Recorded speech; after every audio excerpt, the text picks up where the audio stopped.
Capítulo 15. En el que la bolsa de billetes desprende algunos miles de libras más. El tren entró en la estación y Picaporte saltó primero, seguido por el señor Fogg, que ayudó a su bella compañera a descender. Phileas Fogg tenía la intención de dirigirse de inmediato al vapor de Hong Kong, a fin de que Aouda se instalara cómodamente para el viaje. No estaba dispuesto a dejarla mientras estuvieran en terreno peligroso. Justo cuando salía de la estación se le acercó un policía y le dijo: «Sr. Phileas Fogg». «Yo soy él». «¿Este hombre es su criado?», añadió el policía, señalando a Passepartout. «Sí». «Sed tan buenos, los dos, como para seguirme». El señor Fogg no mostró ninguna sorpresa.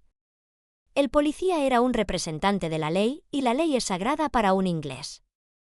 Picaporte trató de razonar sobre el asunto, pero el policía le dio un golpecito con su bastón, y el señor Fogg le hizo una señal para que obedeciera. «¿Puede esta joven acompañarnos?», preguntó él. «Puede», respondió el policía. El señor Fogg, Aouda y Passepartout fueron conducidos a un palkigari, una especie de carruaje de 4 ruedas, tirado por 2 caballos, en el que ocuparon sus lugares y fueron conducidos. Nadie habló durante los 20 minutos que transcurrieron hasta que llegaron a su destino.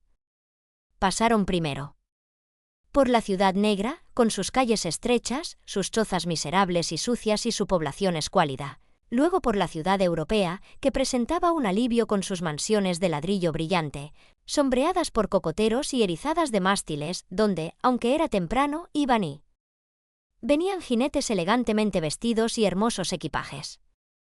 El carruaje se detuvo ante una casa de aspecto modesto que, sin embargo, no tenía la apariencia de una mansión privada. El policía pidió a sus prisioneros, porque así se les podía llamar, y que descendieran, y los condujo a una habitación con ventanas enrejadas, y dijo: «Comparecerán ante el juez Obadiah a las 8:30». Luego se retiró y cerró la puerta.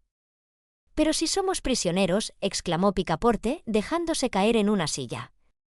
Aouda, con una emoción que trataba de disimular, dijo al señor Fogg: «Señor, debe abandonarme a mi suerte. Es por mí que recibe este trato, es por haberme salvado». Phileas Fogg se contentó con decir que era imposible.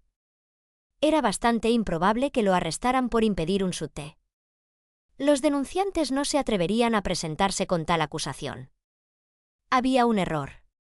Además, en cualquier caso, no abandonaría a Aouda, sino que la acompañaría a Hong Kong. «Pero el vapor sale a mediodía», observó Picaporte, nervioso. «Estaremos a bordo para el mediodía», respondió su amo, plácidamente.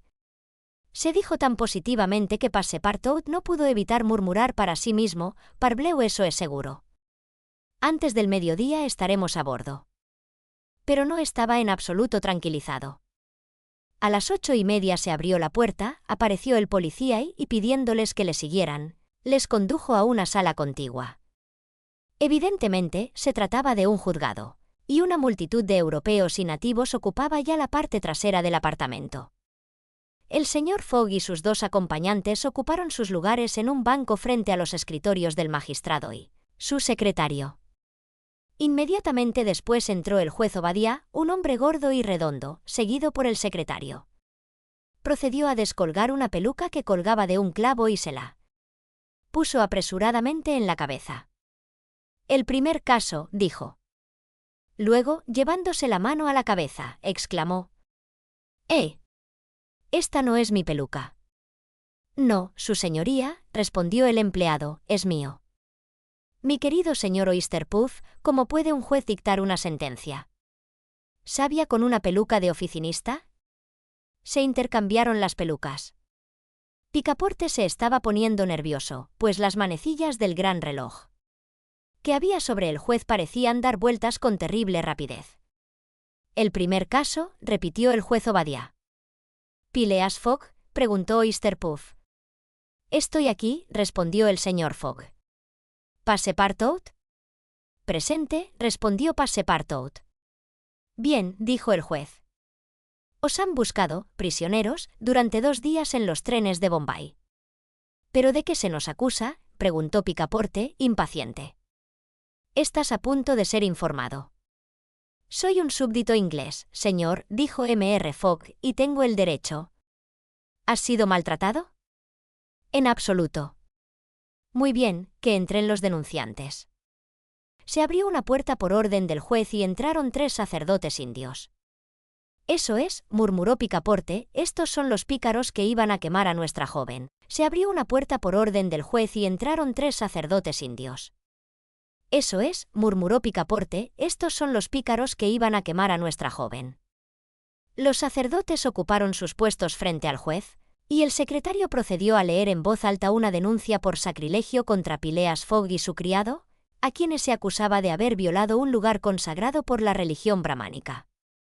¿Oíste la acusación?, preguntó el juez. Sí, señor, respondió el señor Fogg, consultando su reloj, y lo admito. ¿Lo admites?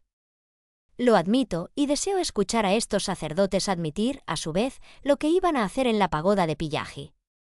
Los sacerdotes se miraron entre sí, parecían no entender lo que se decía.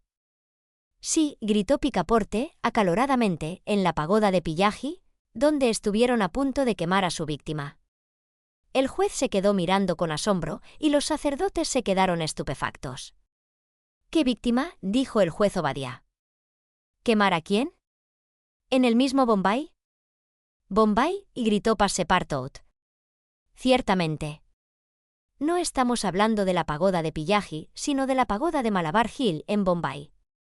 Y como prueba, añadió el empleado, aquí están los propios zapatos del profanador, que dejó atrás. A continuación, colocó un par de zapatos sobre su escritorio. «Mis zapatos», gritó Picaporte, dejando escapar por sorpresa esta imprudente exclamación. Puede imaginarse la confusión de amo y hombre, que habían olvidado por completo el asunto de Bombay, por el que ahora estaban detenidos en Calcuta. Fix, el detective, había previsto la ventaja que le proporcionaba la escapada de Picaporte y, retrasando su partida durante 12 horas, había consultado a los sacerdotes de Malabar Hill. Sabiendo que las autoridades inglesas trataban con mucha severidad este tipo de faltas, les prometió una buena suma en concepto de daños y perjuicios y los envió a Calcuta en el siguiente tren. Debido al retraso ocasionado por el rescate de la joven viuda, Fix y los sacerdotes llegaron a la capital india antes que el señor Fogg y su criado, habiendo sido ya advertidos los magistrados por un despacho de que los detuvieran si llegaban. Puede imaginarse la decepción de Fix cuando supo que Phileas Fogg no había hecho su aparición en Calcuta. Se decidió a pensar que el ladrón se había detenido en algún lugar de la ruta y se había refugiado en las provincias del sur.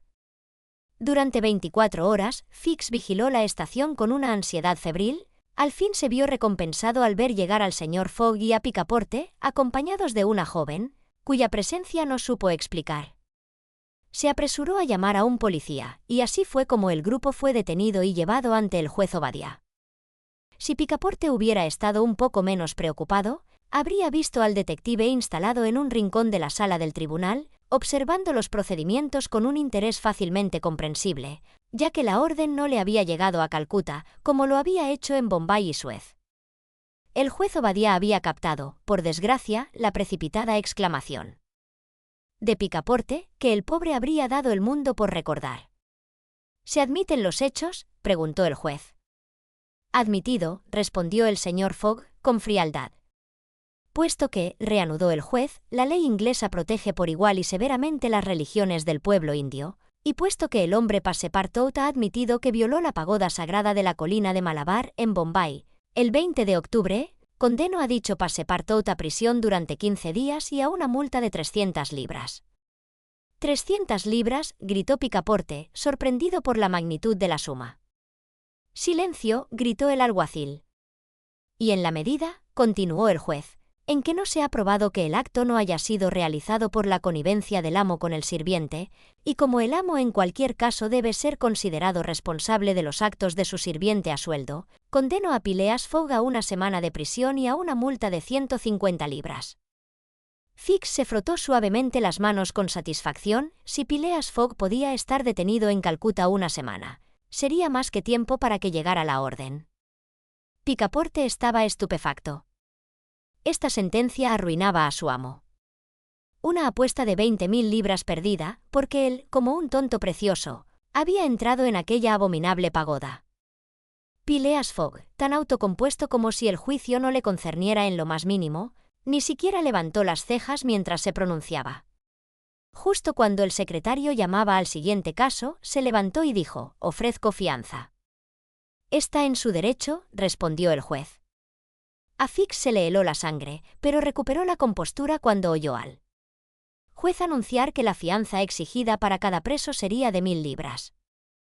«Lo pagaré de inmediato», dijo el señor Fogg, sacando un rollo de billetes de la bolsa de la alfombra que tenía Passepartout y poniéndolos sobre el escritorio del empleado. «Esta suma se le devolverá cuando salga de la cárcel», dijo el juez. «Mientras tanto, queda usted en libertad bajo fianza». «Ven», dijo Phileas Fogg a su criado. «Pero que al menos me devuelvan los zapatos», gritó enfadado Picaporte.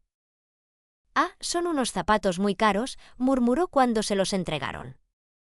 «Más de 1000 libras cada uno, además, me aprietan los pies». El señor Fogg, ofreciendo su brazo a Aouda, se marchó, seguido por el cabizbajo Picaporte. Fix alimentaba aún la esperanza de que el ladrón no dejaría, después de todo, las 2000 libras, sino que decidiría cumplir su semana en la cárcel, y salió tras las huellas de Mr. Fogg. Este caballero tomó un carruaje y el grupo no tardó en desembarcar en uno de los muelles. El Rangoon estaba amarrado a media milla de distancia en el puerto, con su señal de partida izada en la cabeza del mástil. Daban las 11, el señor Fogg se había adelantado una hora. Fix les vio dejar el carruaje y partir en una barca hacia el vapor y dio un pisotón de decepción. «El bribón está fuera, después de todo», exclamó. «2000 libras sacrificadas. Es tan pródigo como un ladrón. Le seguiré hasta el fin del mundo si es necesario, pero, al ritmo que lleva, el dinero robado se agotará pronto». El detective no estaba muy equivocado al hacer esta conjetura. Desde que salió de Londres, con los gastos de viaje, los sobornos, la compra del elefante, las fianzas y las multas, el señor Fogg había gastado ya más de 5000 libras en el camino, y el porcentaje de la suma recuperada del ladrón de bancos prometido a los detectives disminuía rápidamente.